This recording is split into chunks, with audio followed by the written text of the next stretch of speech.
આવરી વરસાદ, ઢેબરિયો વરસાદ, ઊની ઊની રોટલી ને કારેલાનું શાક. તો આજે આપણે કાઠિયાવાડી સ્ટાઇલમાં ભરેલા કારેલાનું શાક બનાવીએ. તેના માટે મેં 6 નંગ કારેલા લીધા છે.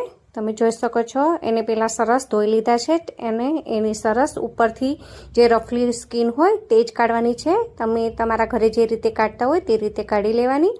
પછી એને ઉપર નીચેથી થોડી સ્પેસ છોડીને તમે જોઈ શકો છો આવી રીતે આપણે બધા જ કાપી અને રેડી કરી લઈએ. અંદરના મેં બિયા કાઢી લીધા છે.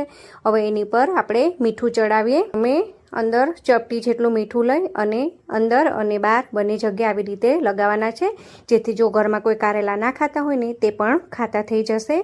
કારણ કે એની જે કડવાશ હોય છે તે નીકળી જતી હોય છે, પણ એના બેનિફિટ્સ આપણને મળતા હોય છે. તો હવે આપણે એક ખાયણીની અંદર એક મુઠ્ઠી જેટલા આપણે સિંગદાણા લીધા છે, એને કચરા વાટી લેવાના છે.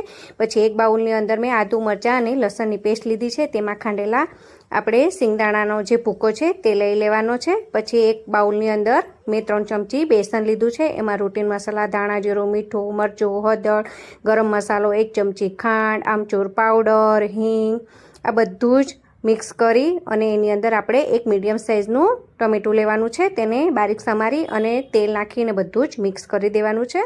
હવે આ જુઓ, તમે 10 મિનિટ આપણે રેસ્ટ આપ્યો તો આપણે વધારે રેસ્ટ નથી આપવાનો. તમે જોઈ શકો છો. હવે આને 2 હાથથી આવી રીતે પ્રેસ કરી અને વધારાનું પાણી છે તે કાઢી લેવાનું છે. અને આપણે મીઠું એ કાઢવા માટે આપણે પાણીથી એને વોશ નથી કરવાના. ઘણા લોકો પાણીથી વોશ કરતા હોય ને એટલે જે કારેલાનો સ્વાદ છે ને એ બદલાઈ જતો હોય છે. એટલે લોકો અમુક વ્યક્તિઓ ખાવાનું, બાળકો હોય કે અમુક વ્યક્તિ ખાવાનું પસંદ નથી કરતા. તો હવે આપણે બધા જ મસાલા ભરી. તમને એક ટિપ્સ કહું ફ્રેન્ડ્સ, કોઈનો મસાલો સારો નથી બનતો હોતો તો 6 નંગ મેં કારેલા લીધા છે ને તો એનો હાફ એટલે 3 જ ચમચી આપણે બેસન લેવાનું છે. એનાથી જેટલા કારેલા હોય ને તેને ગણી લેવાના. એનો અડધું હાફ કરી લેવાનું. પછી 1 નંગ મેં બારીક ચોપ કરી અને ડુંગળી લીધી છે. એનો ડુંગળીનો વઘાર સરસ લાગતો હોય છે. તો એ ચડિયાતું કુકરમાં આપણે તેલ લેશું. એની અંદર રાઈ અને હિંગ નાખી અને આપણે ડુંગળી સરસ ગુલાબી થાય ત્યાં સુધી સાંતળી લેવાની છે. પછી કારેલા નાખી અને બધું જ સારી રીતે આવી રીતે હલાવી અને 2 મિનિટ ઢાંકણ ઢાંકી અને રહેવા દેવાનું છે. પછી 2 ચમચા જેટલું જ આપણે પાણી એડ કરવાનું છે, જેથી આપણો મસાલો ચોંટે નહીં.